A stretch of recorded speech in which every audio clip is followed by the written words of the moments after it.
welcome to another episode of Earning the Hate. How you going, people? Well, this will definitely be Earning the Hate. This detective is really a piece of crap.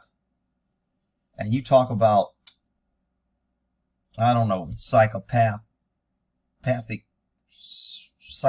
tendencies, sociopath, whatever the freaking illegal mumbo-jumbo medical name it is for this guy. He's just a freaking power-hungry maniac that loves treating people beneath him and intimidating. And I mean, I just can't believe this guy. People are going to say, Rick, you know cops have always been like this. I'm telling you, people, no one has ever treated a suspect around me or in a video that I've ever seen like this guy does. So I know people come here and say, man, it's always gone on. It's the same thing. It's not. I'm telling you, cops have changed over the last decade or so, and their hiring standards have changed. Well, there's no standards. You can't have standards without accountability. But I digress. Let's get to this great, wonderful blue line hero flying his blue flag, his desecrated American flag, where he changed it and put his blue line in the middle to make him feel important and powerful. Here we go. What were you guys doing? You know the benefit I have is Springfield? We don't have a nice new department like this. You know what, in my department, see that camera up there? It don't fucking exist. So anything that happens to you at my place... Remember, this is a juvenile that he's intimidating and feeling macho. This guy acts like he's uncomfortable, but he does nothing to stop it. He doesn't say this is wrong. He doesn't say, dude, I need to talk to you outside for a second. When I see a guy getting out of control a little bit, I'll go, dude, hang on, let's go outside. I need to talk to you. And I'll pull him out and go, dude, man, you need to chill out, man. You're getting a little fucking worked up. So that's just how you handle. Because, look, cops get emotionally involved sometimes. This guy isn't a mistake. This guy is calculated, cruel, and just a jerk. Power-hungry jerk. Never happened. If I don't write in a report, it never fucking happened. Now, this is what everybody who's not a cop thinks is true. That all cops lie in their report. It doesn't happen. I'm saying it never happens, but it's not like every cop knows that every other cop is lying, and I lie, and he lies, and it's all good, we can all lie. It doesn't happen. You do not want to get caught committing perjury under oath on a stand in front of a defense attorney or judge, get put on a Brady list, lose your job, lose your retirement because you freaking lied. So it's not as rampant. I'm not trying to defend bad cops. I'm just telling you, everybody's going to jump on, all cops do this, it's normal. It's not. This guy's looking at the camera like shit. He's getting all this on camera and I'm here. But I'm too much of a weasel to say stop it. You want this to be the worst day of your life? Because I think you're fucking lying to me. I'm just saying the truth. Alright? But motherfucker, I'm telling you right now, you're going back to my house in a minute. My house is a fucking whole different world. When little town cops start talking about my house, highway patrol, CHP, they pull you over and they talk about my highway. You don't speed on my highway. You don't drive like that on my highway. Man, that's really a small mind that thinks they're that important and they own that much. They're a freaking government employee. You decide to come to Palmer on your own, you come back to Springfield, different world. We don't play the same fucking game. So this cop right here is thinking, damn, man, he's kind of telling us that we're pussies and he's kind of dogging us, but I'm too much of a pussy to stop him, and I'm too much of a pussy to do it, so I'll just stand here like a pussy. Well, maybe he's right. Do you still want to stick with that? You have no idea who the other kid is? I have no idea where I got in the car, all that shit? You're alright with that? You think... I was just tired last week. Alright, dude, if you're telling me the truth, you're fine. If you're lying to me, that's you. He just stomped his foot and said, that's you. This is what's called a coercive, intimidating statement. It's going to be suppressed. If this guy confesses to everything, once this guy starts using threats of violence, turning off cameras, lying in reports, this guy's statement is worthless. That's why he likes to act like he's tough and smart and Mr. Cop, and he don't even freaking know the law. What were you guys doing in the car?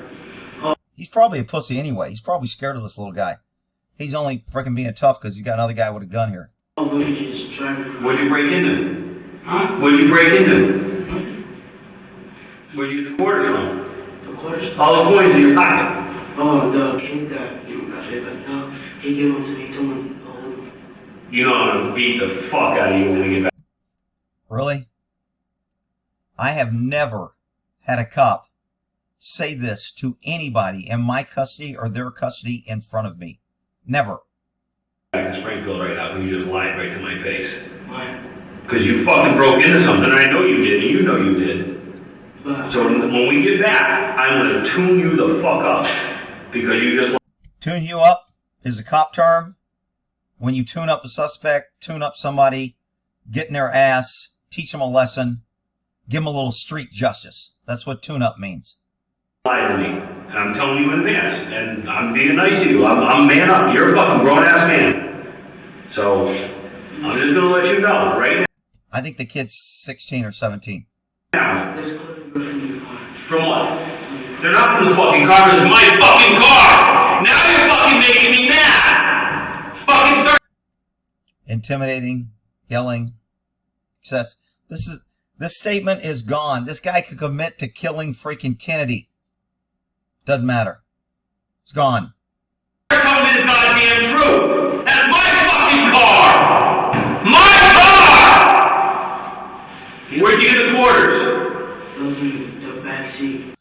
There's an old saying in law enforcement for gray whisker guys or the guys that's been around.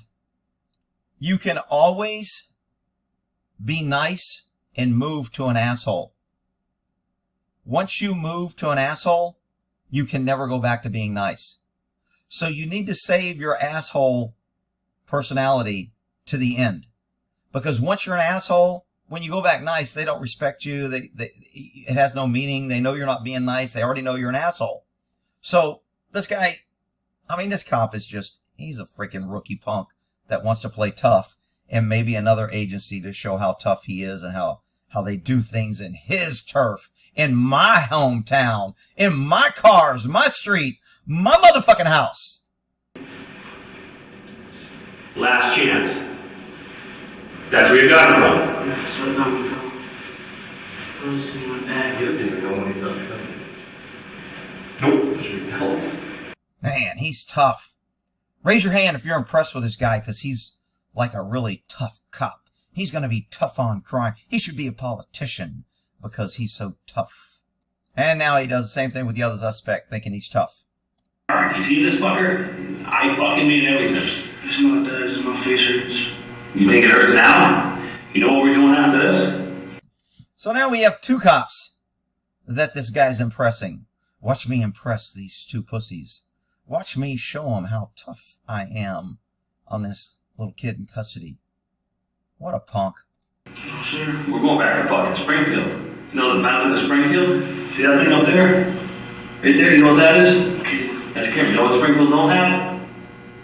Cameras. It's fucking old school. You know what happens in Springfield? You've been there before. I need some information. And you're going back to Springfield no matter what. It just matters how you go.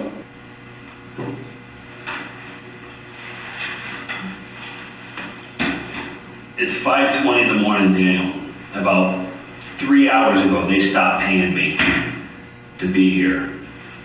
When they stop paying me, you know what that means? You get pissed. Exactly.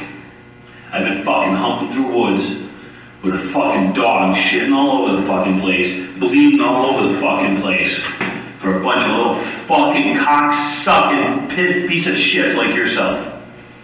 Wow. Man, that was really good.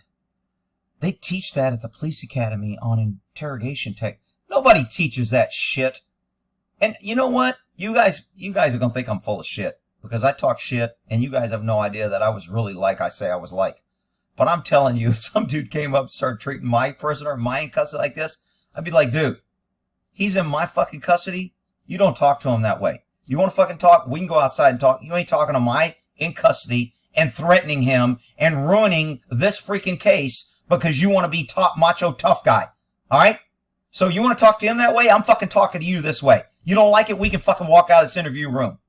That's exactly what I would have said, and said, not in this specific case, but I've said many times to different cops on different things. You know what that makes me? Mad. Now, we can fucking all this, you know, it's a game. It's all a game. You do your part, I do my part.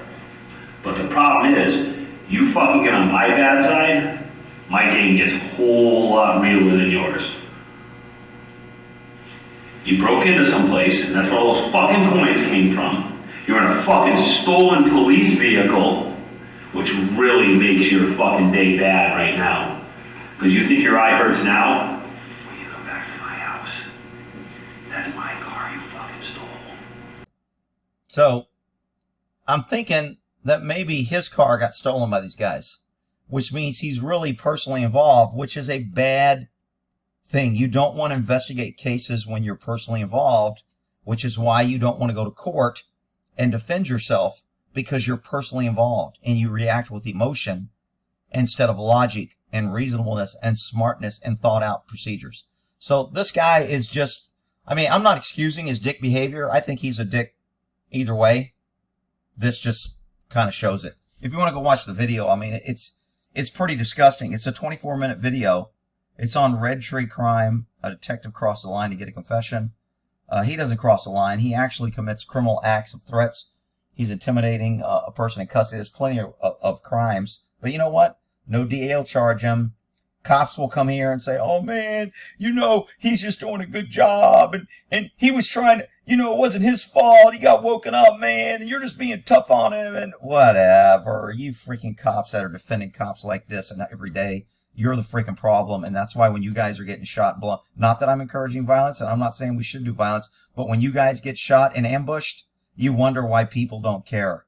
Okay? You defend cops like this, and you attack people like me who call out cops like this. So, go cry victim somewhere else. All right?